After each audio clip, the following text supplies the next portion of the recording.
Welcome to Gray Overload. And AMD is rumored to be dropping high-end GPUs for their next GPU launch. So this rumor's been out there for a while, and here are my thoughts on that. First off, I really want AMD to stay in the high end, but I get that there are project timings and everything else, running a project robots that lead you to have to reconfigure the way you're going to release, the products you're going to design, what you can do. And I think from what has been rumored out there, their release process for this might be the best option for not only AMD, but hopefully for gamers in the end as well, right? I think that in the future, they really do need Halo products, and Halo products need to be for those people that are willing to spend whatever amount of money that you want to put a product out there for, and fans want to be able to see you compete in that high end, because as the most enthusiasts buy a card, they're going to recommend it to others and say how good this card is. And if somebody can't afford it, they're going to probably still go in that version of, or that manufacturer's card, just to be a part of that experience, or hopefully get some of that experience. And I really want competition. I had my doubts about Intel, but Intel still, I want them there to compete, right, in the GPU market. Now, with that being said, AMD's position, if they ran into roadblocks, which it sounds like through the rumors that they did, this is the best approach, is to stop doing the high-end one. Focus on what you know you can get out and what you know you can deliver on, even if that means that you're not going to have a high-end GPU. AMD, do not name it as a high-end GPU, name it as a mid-range. They did this with the 5000 series, right? The highest one was a 5700X,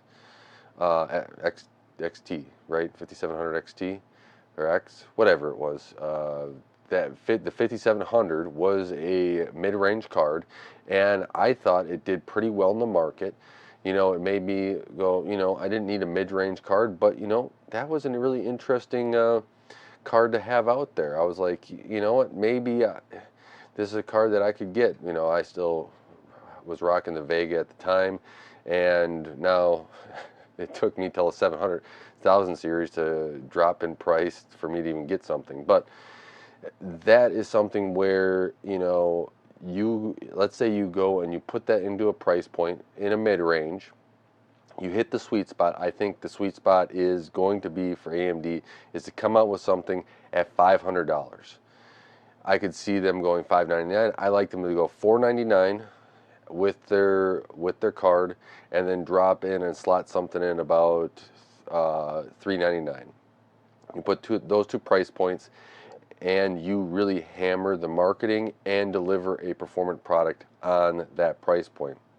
If that's going to be a 4080 raster performance, 4070 ray tracing performance equivalent for that price point, and AMD announced what the FSR4, you get some of those features out there into the hands of users, and maybe this card is going to be able to take some market share, or series of cards, take some market share, so that you can put some more money into investing in, games, getting the game developers the GPUs they need, so that they can develop on these cards, and make sure that these cards are, working really well.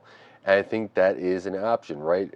It sucks that AMD didn't have the time for a high-end architecture this time around. But sometimes when that high-end architecture, or that high-end halo that you're trying to get to falls through, to reconfigure what you're doing and get to a design point that you can release on, and then deliver that at a price point that is valuable to users, so us gamers, I think that you have a huge opportunity here. I get AMD is focusing on AI, but if they can do that for the gaming side, of deliver them a product that they want, which, it's a tough time right now. It's, I'd love to build a computer.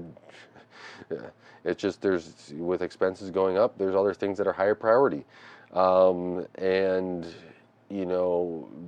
other users might want to upgrade to a different graphics card, whatever else, and they're looking and they're saving up for a Christmas gift. If AMD can get this out and have stuff by Christmas, that this might be a better option, a nice little upgrade for you for Christmas. Be able to play games, enjoy yourself, enjoy your holidays here. I think these are options that if AMD was able to put it out, they could really capitalize on it and help it out. Now, with the high end not being there, right? What is the next step for their GPUs, right?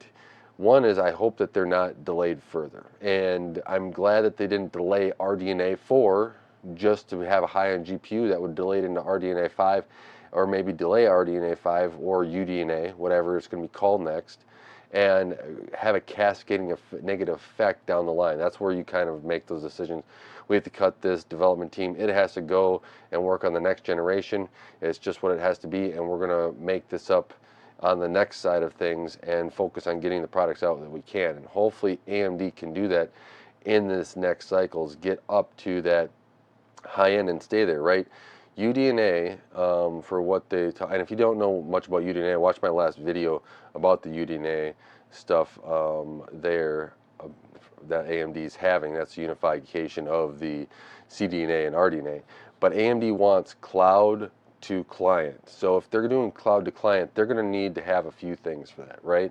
One, on the cloud side, you need something powerful, and it's going to have to be delivering very good performance at a very good power envelope too. So hopefully the benefit that we'll see here is that the gaming side of things will have they'll have a high-end Halo product that can scale all the way down, plus have good power efficiency throughout the band that they want to perform on.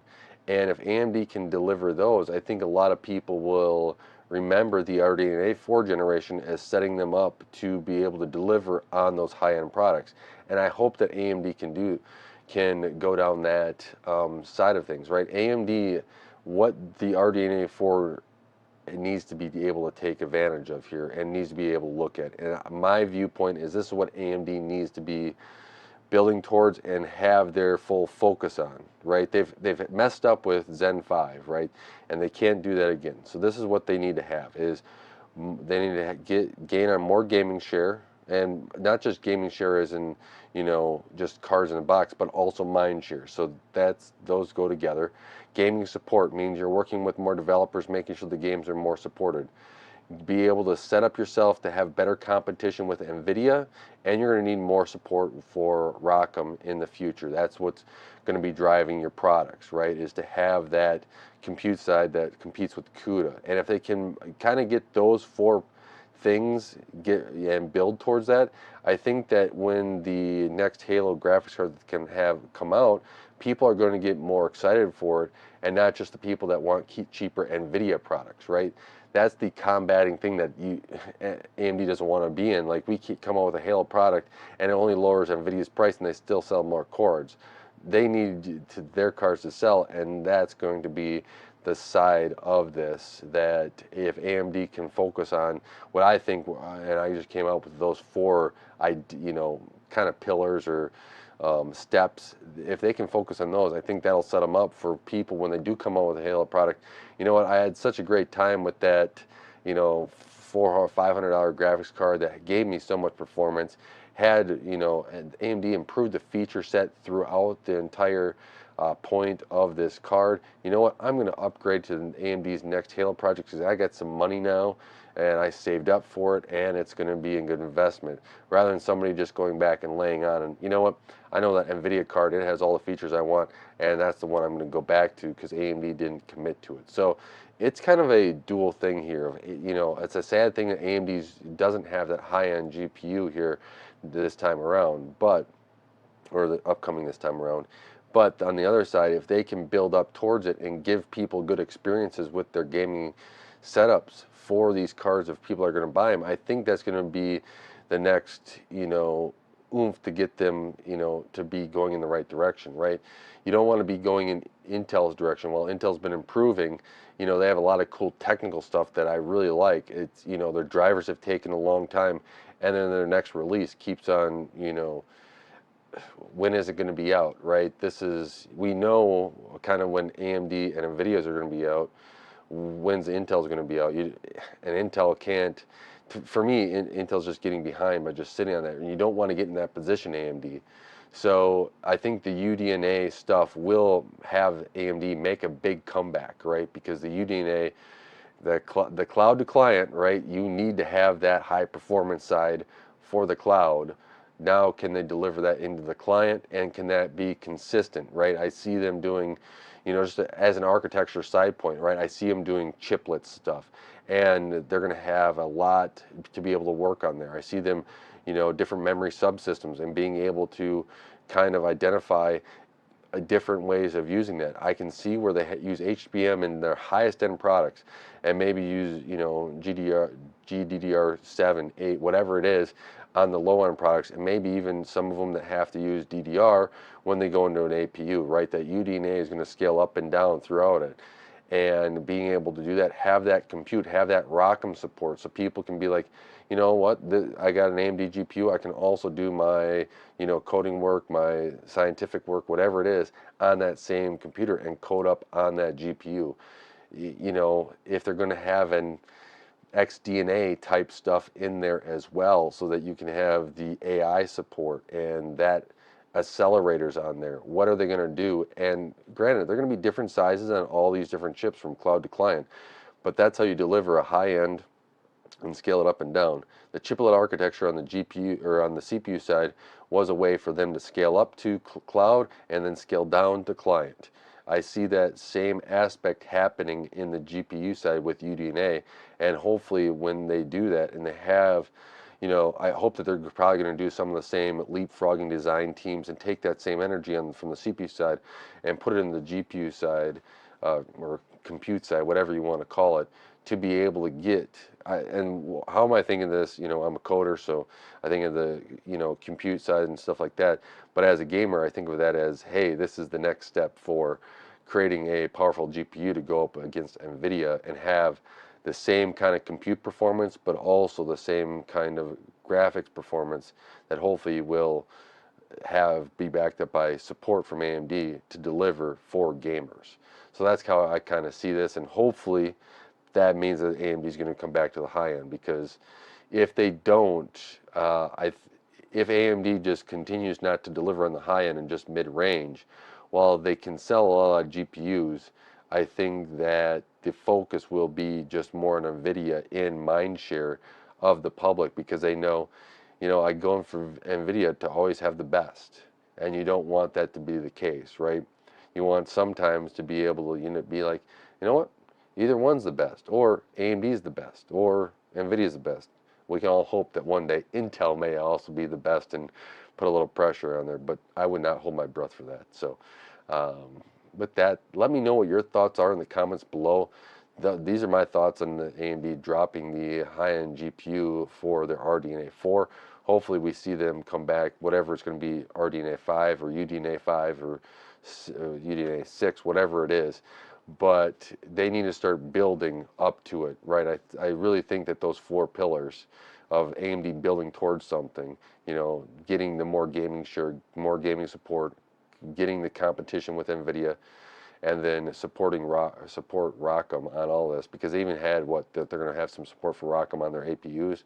You get the professional side, you get the gaming side. Let's put it all together and get a good product out there for your users. And I think gamers will be appreciative, especially put it in that $500 price point. That's where I like to be for gaming. Maybe I will have to. I was thinking about selling my Xbox and just going to a computer in that area for gaming. So maybe I do that. Be an interesting little project. Maybe even a Linux gaming box on my TV. So stay tuned. But with that, leave it in the comments below. Be sure to read those as well. Thank you so much for watching, and helping this channel grow. I really do appreciate it. Like, share, subscribe, hit the bell icon, watch none of my videos, as that really does help out the channel. And until next time, God bless.